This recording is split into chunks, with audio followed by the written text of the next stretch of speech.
Bismillahirrahmanirrahim, chers consoeurs, chers confrères. Aujourd'hui, notre vidéo tutoriel va aborder le problème officinal qui se pose et qui est d'actualité en ces jours.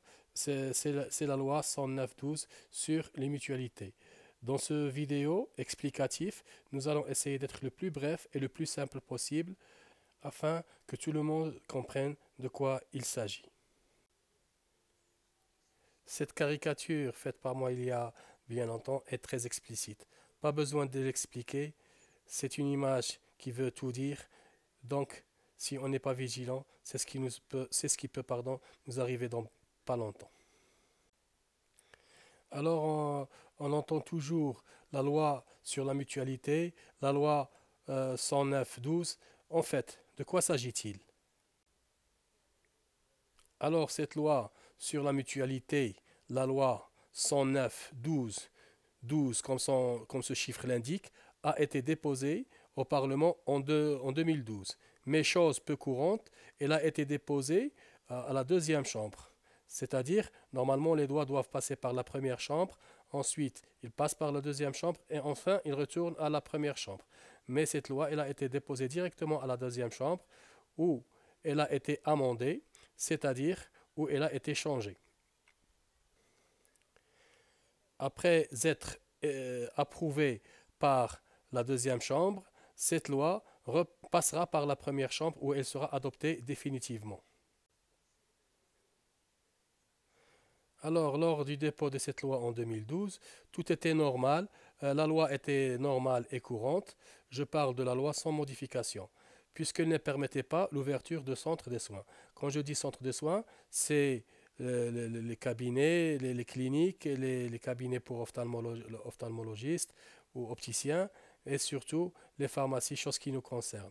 Donc ce texte était tout à fait normal et à la connaissance des pharmaciens, rien ne permettait donc de prévoir qu'il y aurait des amendements sur cette loi. Des amendements, c'est-à-dire des changements, ont été introduits dans ce texte par certains députés de cette deuxième chambre. On va dire, entre parenthèses, en cachette. On verra pourquoi. Et le texte a été adopté avec ces amendements par cette deuxième chambre cet été 2015. Ce que l'on peut dire, c'est que dans cette deuxième chambre, il y a la présence des députés issus des syndicats et des organismes, c'est-à-dire des représentants du CNOPS, de l'ANAM, etc. D'où on commence à comprendre pourquoi il a été introduit directement à la deuxième chambre et pourquoi cet acharnement et pourquoi ces amendements. Cette loi amendée aurait pu passer sans qu'on s'en rende compte. La fédération, la FNSPM, a découvert les amendements et a aussitôt réagi. C'est son président Mohamed Mounir Tadlaoui qui l'a découvert le premier avec le conseil de l'ordre des dentistes et les syndicats des dentistes. Tout ce qu'on peut dire, bravo Mounir. Depuis sa découverte, c'est un travail sans relâche des instances, le Conseil national, le Conseil régional du Nord et le Conseil régional du Sud, et aussi les syndicats et bien sûr les pharmaciens ressources et pharmaciens de base pour empêcher que cette loi passe telle qu'elle avec ces amendements. Un spécial remerciement donc pour le travail énorme et bénévole, et je souligne bien bénévole, de nos représentants fédéraux et ordinaux et aussi aux pharmaciens qui travaillent dans l'ombre. Je voudrais donc remercier en particulier Dr Mounir Tadlaoui qui a lancé l'alarme et j'en témoigne, ce ne sont pas moins d'une trentaine de posts qu'il a postés sur les réseaux sociaux pour expliquer, mobiliser et empêcher qu'un tel projet néfaste pour la profession passe. Je voudrais aussi remercier Dr Hamza Gdira, président du Conseil national, Souad Moutaoukil, président du Conseil sud, Badr Merzaq, président du Conseil nord, et leur bureau, et aussi tous les pharmaciens qui œuvrent pour que une telle loi néfaste pour la profession, comme je le dis, ne puisse voir le jour. Où se situe le problème? Le problème est l'amendement, c'est-à-dire le changement, ultérieur après avoir été déposé en 2012 des articles 2 et 138 de la loi 109/12. Sur le projet initial, il y avait le mot ada dans ces deux articles. Ada tawrid al-adwiya, c'est-à-dire sauf dispenser ou bien fournir les médicaments. Dans le projet amendé, le mot ada, c'est-à-dire sauf, a été échangé par wa, ça veut dire et, wa tawrid al-adwiya, donc peut fournir les médicaments. Dans ce texte, dans ces articles, l'article 2 et 138, ce mot est ambigu et permet la dispensation, donc permet une ouverture théorique d'une pharmacie au sein des cliniques, au sein des organismes et au sein des cabinets. Ce texte est en totale contradiction avec l'article 44 de la loi 65 sur l'AMO, qui ne permet pas aux organismes d'être en même temps assureurs et prestataires des soins. Ce projet de loi numéro 109/12 portant sur le code de la mutualité s'est appuyé sur une étude ou un avis du Conseil économique, social et environnemental, le CESE, qui préconisait d'ailleurs que ces pharmacies pouvaient ouvrir au sein des organismes du moment qu'ils employaient un pharmacien qui n'avait pas de pharmacie, chose qui est maintenant très aisée puisque pas mal de pharmaciens ne peuvent plus ouvrir d'officine.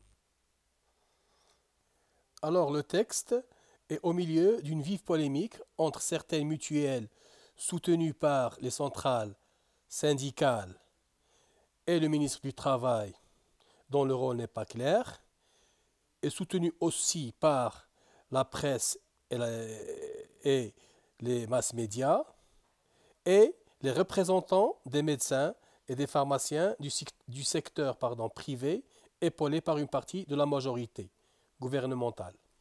Il faut préciser que le projet du code se trouve actuellement à la première chambre pour une deuxième lecture avant son adoption finale, puisque le texte a déjà été adopté par la Chambre des conseillers. Alors ce texte devait être discuté au sein de la commission des secteurs sociaux à la première chambre qui devait statuer sur le texte à la demande du gouvernement.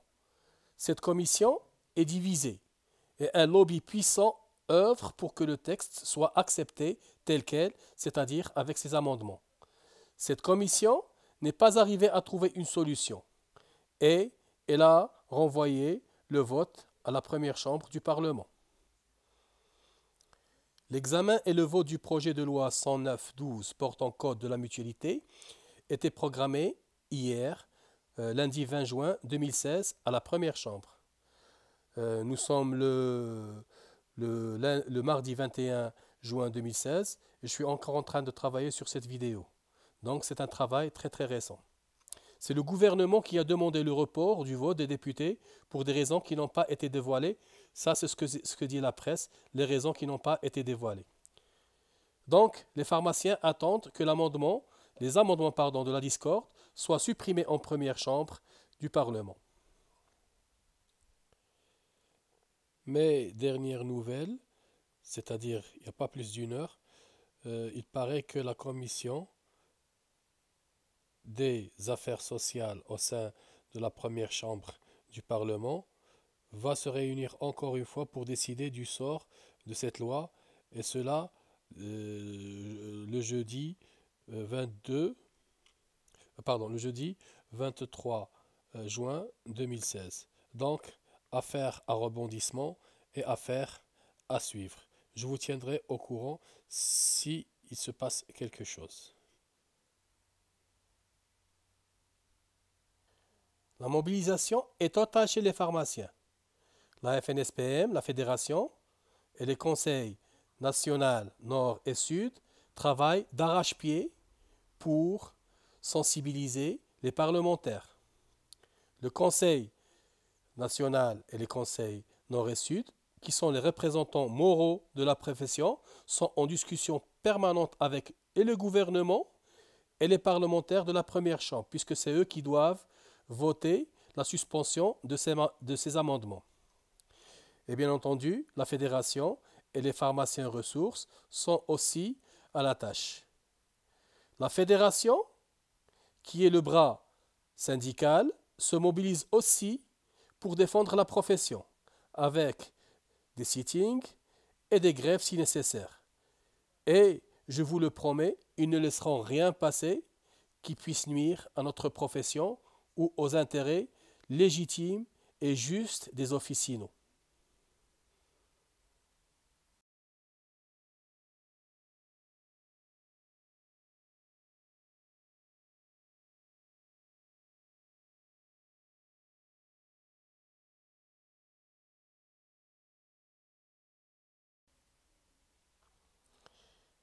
Mais si mutuelles, ces caisses, ces assurances, pour eux, ce qui compte, c'est l'équilibre de leurs finances, les intérêts des assurés et des adhérents et des mutualistes.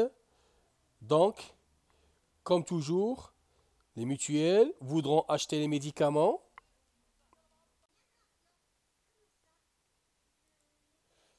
Ce qui changera si jamais ce texte est voté tel quel, les mutuelles auront leur propre pharmacie, c'est-à-dire qu'au sein des cliniques médicales, dentaires, des opticiens, etc., les cliniques CNSS ou CNOPS auront leur propre pharmacie qui délivreront les médicaments aux adhérents ou aux assurés de ces mutuelles. Les organismes mutualistes, c'est-à-dire la CNOPS, la CNSS et les autres, prétendent qu'ils n'ouvriront pas de pharmacie, même si le texte est voté tel quel. D'ailleurs, un communiqué conjoint entre la fédération et le directeur de la CNOPS, il est clairement stipulé que les organismes mutualistes n'ouvriront pas de pharmacie et ne dispenseront pas de médicaments. Et, d'après eux, ils veulent créer des cliniques car les prix des cliniques et des actes médicaux sont exagérément gonflés et finiront par couler, d'après eux, la caisse des mutualistes. Et pour les médicaments, ils prétendent que puisque leur prix est réglementé, donc il n'y a pas lieu d'ouvrir des pharmacies au sein de ces organismes. Mais, comme je le dis, est-ce qu'ils essaient de diviser le corps médical, c'est-à-dire pharmacien, médecin, et diviser, c'est pour mieux régner. Fardiq Tassoud.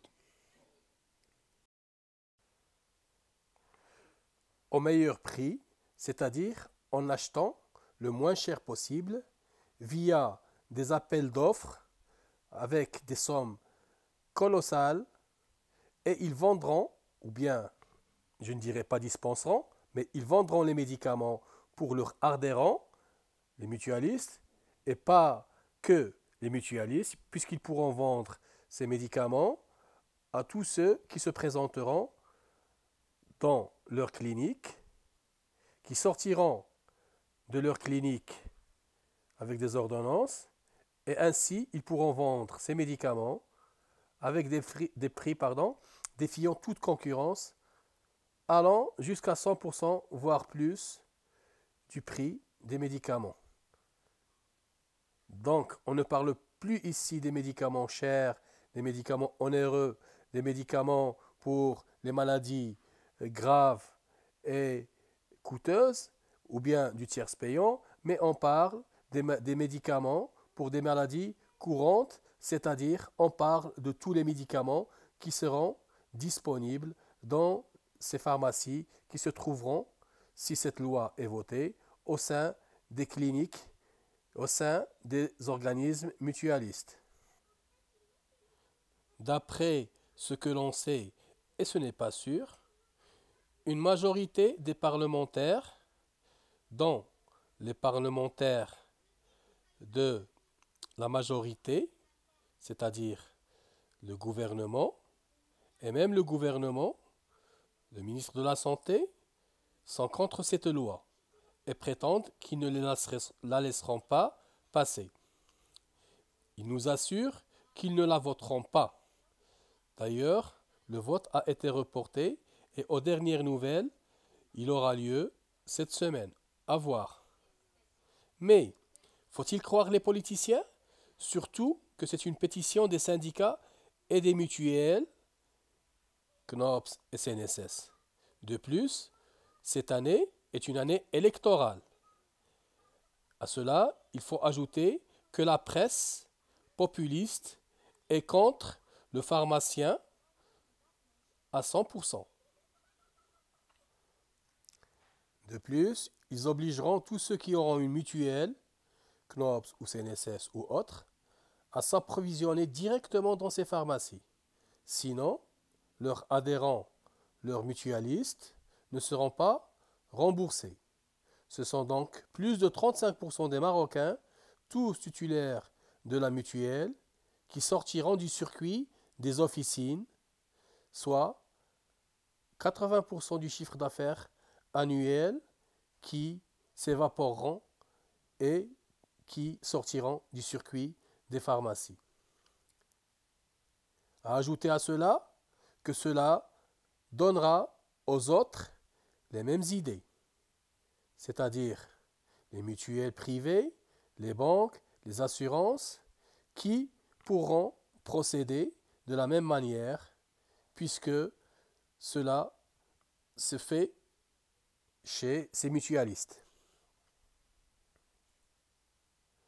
C'est donc la faillite assurée pour presque 100%, sinon pour 100% des pharmacies d'officine du Maroc. Et il faut savoir que tout le monde est sur le même bateau. Aussi, il ne faut pas trop croire les politiciens et leurs promesses.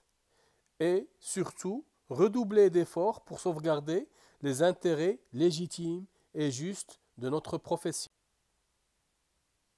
C'est pour cela qu'il faut se mobiliser, se solidariser et ne rien céder. Défendre notre profession, défendre notre avenir et rester unis.